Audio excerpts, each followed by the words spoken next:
Kita harus melakukan taubat ekologis karena menghadapi krisis lingkungan hidup.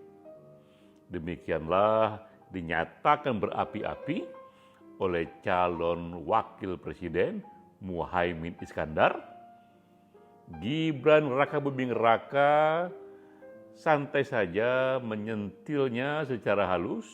Caimin, kata Gibran, jika memang sangat serius dengan lingkungan hidup, mengapa Caimin masih menggunakan air minum dari botol yang dibuat dari plastik?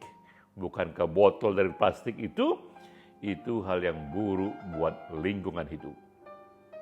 Ini salah satu warna-warni dalam debat Capres-Cawapres yang keempat, atau debat kedua antara Cawapres Muhaimin Iskandar, Gibran Rakabuming Raka, dan Mahfud MD.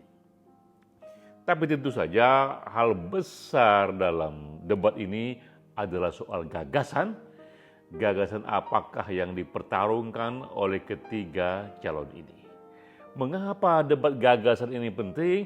Karena memang sejarahnya debat antar calon pemimpin ini awalnya adalah debat gagasan. Kita bisa masuk ke dalam sejarah. Debat pertama kali yang dikenal dalam sejarah modern ini terjadi di tahun 1858, 166 tahun lalu, antara Lincoln dan Douglas. Dan ini debat tentang gagasan yang minta ampun pentingnya bagi Amerika saat itu, karena mereka harus memutuskan masa depan Amerika, apakah akan lanjut dengan perbudakan atau perbudakan harus dihapuskan.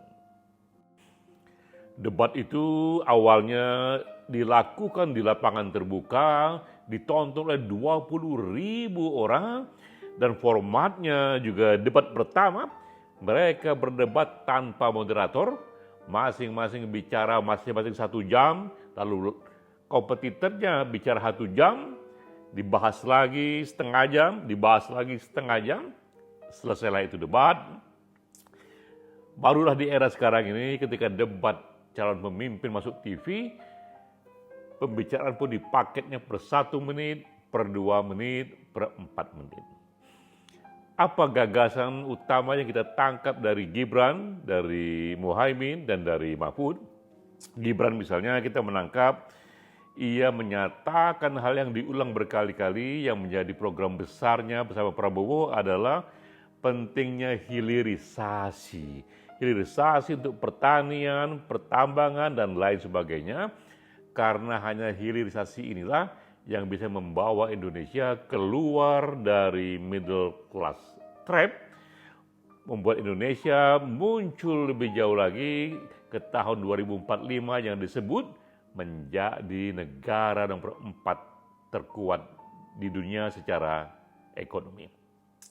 Dan Gibran menambahkan bumbu di sana bahwa ini hilirisasi terjadi di zaman now, karena itu juga dia harus memberikan solusi zaman now dan juga mengikut sertakan begitu banyak pelaku di zaman now, para generasi muda.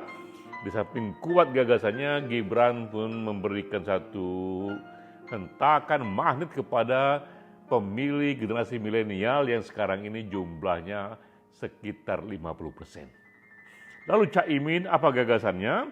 Ia memulai menyatakan tentang situasi buruk mengenai keadilan di Indonesia. Ada 16 juta petani gurem yang hanya memiliki setengah hektar, sementara ada begitu banyak pengusaha yang mendapatkan HGU ratusan ribu hektar. Lalu ia katakan ini jangan ada yang ditinggalkan di sini dan membawa pentingnya isu perubahan. Dari antara Mahfud MD membawa isu yang juga kritis, ia memulai dengan situasi bahwa pangan belumlah berdaulat, lahan petani semakin sedikit tapi subsidi makin besar, terjadi polusi di udara dan di laut, dan sumber daya alam kita menjadi sumber sengketa.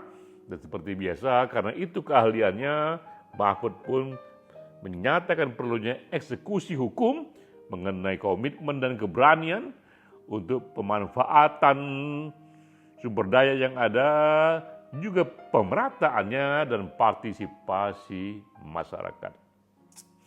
Siapa yang menang di antara 3 calon wakil presiden ini? Dilihat dari ketegasan isunya, memang yang tegas di sini adalah Gibran dan Muhaimin Iskandar. Yang satu membawa isu perubahan, sementara yang satu lagi membawa isu keberlanjutan dan perbaikan. Namun memang Gibran lebih diuntungkan berdasarkan situasi elektoral hari ini, karena mereka yang ingin berlanjut dan perbaikan itu, dan kata lain yang puas dengan Jokowi, jumlah mereka sekitar 75-80%, sementara mereka yang ingin perubahan, yang tak puas dengan Jokowi, jumlah mereka 25%-30%. Sehingga bisa dikatakan kantong suara yang ingin perubahan dibandingkan kantong suara yang ingin keberlanjutan, yang ingin berlanjut jumlahnya 4 kali lebih besar dari yang perubahan. Ini situasinya, efek elektoral dari perdebatan memang kecil, tapi memang perdebatan seperti ini cukup cerdas dan layak untuk terus dirawat. Demikianlah Ekspresi Data bersama saya, Denny J.A.